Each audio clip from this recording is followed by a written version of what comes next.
It wasn't until A Course in Miracles that I felt I found the real Philosopher's Stone. Oneness is. Since oneness is, the concise answer to the question, what is reality, is that it is oneness, which means we are all ultimately one, and that duality, multiplicity, is illusory, which is a concept that doesn't make sense if we are bodies, but it does make sense if we are really mind. Oneness is the only thing that makes sense. A philosopher is a seeker of consistency, and well, the ultimate consistency is oneness, which makes it the key to consistency. Without oneness, consistency always eventually fails. Short of oneness, there is still room for more essential realities. In other words, short of oneness, all other answers to what is reality lead to infinite regress problems. Infinite regress is like when you hook a video camera up to a TV and you point the camera at the TV. So if reality is oneness, the first question is, what is oneness? Oneness by its nature cannot be modeled. You can't have two onenesses. That means you can't think of what oneness is. Thought in this universe is dualistic. Any idea about oneness you can have is inherently dualistic. Oneness is something you are. It's either duality or oneness. You can't have both. Duality is illusion. There is no real duality. And oneness is reality. There is no unreal oneness. Oneness is immutable. Therefore, the universe is an illusion. Ourselves as individuals, as bodies, it's all an illusion, a self-deception. The common idea of one is one piece of a larger whole, a fraction, instead of oneness as one whole. So when presented with the concept of oneness, people often say things like, oneness sounds really boring. Oneness sounds lonely. But those statements are probably the epitome of asinine, if we could see the big picture, and if it were possible to compare oneness to duality. But oneness and duality can't be compared because you can only have one or the other. There are things we can use to point to oneness, like the concept of love, but we just have to concede that if we really want to know what oneness is, we need to do away with duality. Oneness is a state of mind. Duality is a derivative state of mind.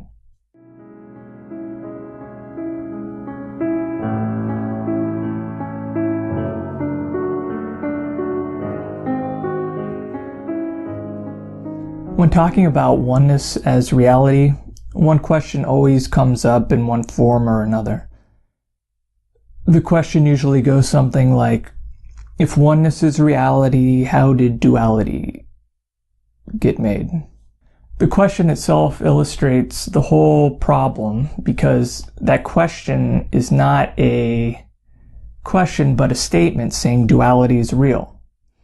That's precisely why duality seems like reality. The world of duality, of multiplicity, is completely illusory.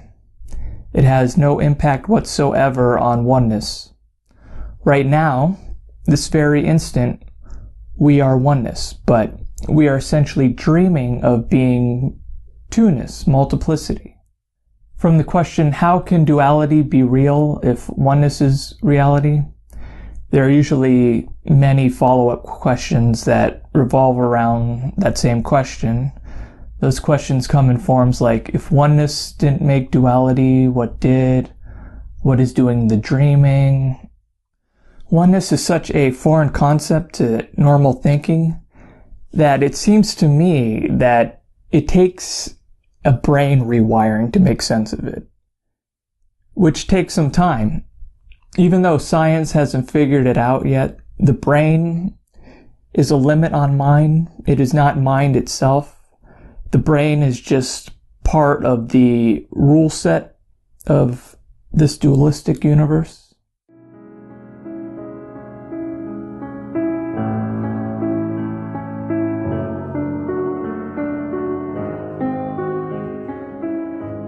Fortunately, I've come up with a metaphor to help in the process of tweaking a brain to be able to hold the idea of oneness without a sense of contradiction.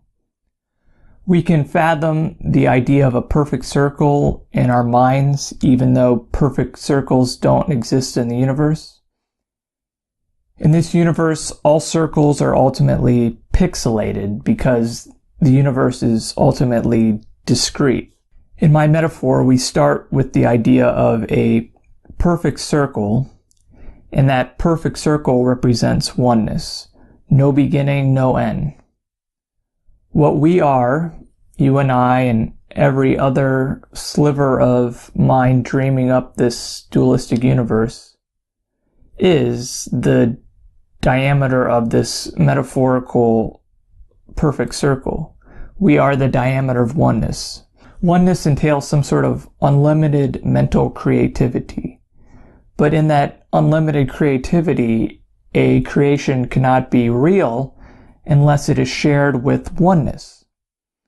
The idea of separating the diameter out of oneness is not something that could be created with oneness.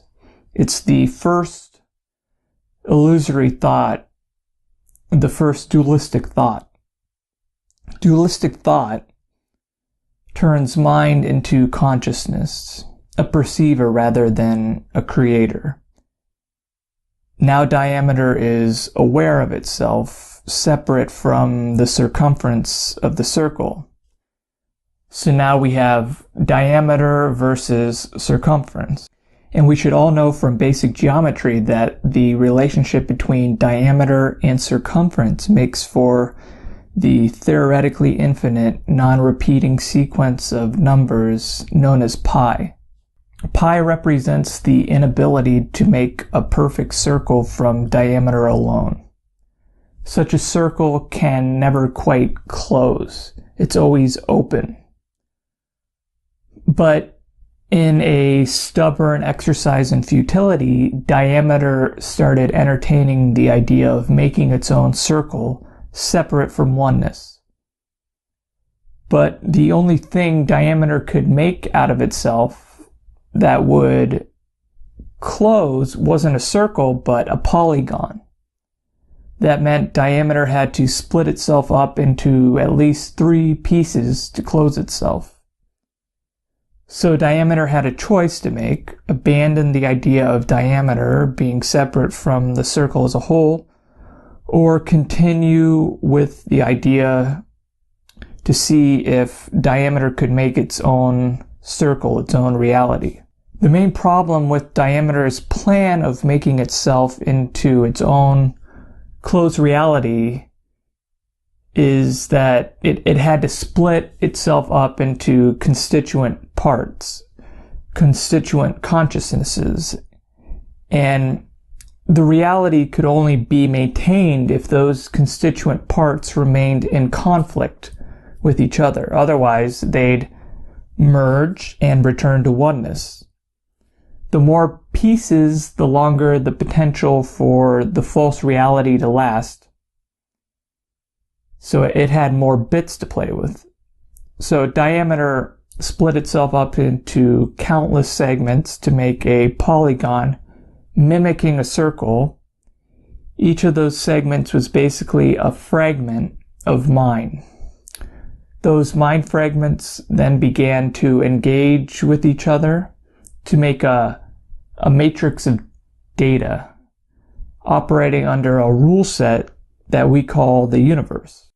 Although that is just a metaphor, it nonetheless, I think, captures quite well the origins of us and the universe at the most fundamental level. Way more fundamental than like the Big Bang.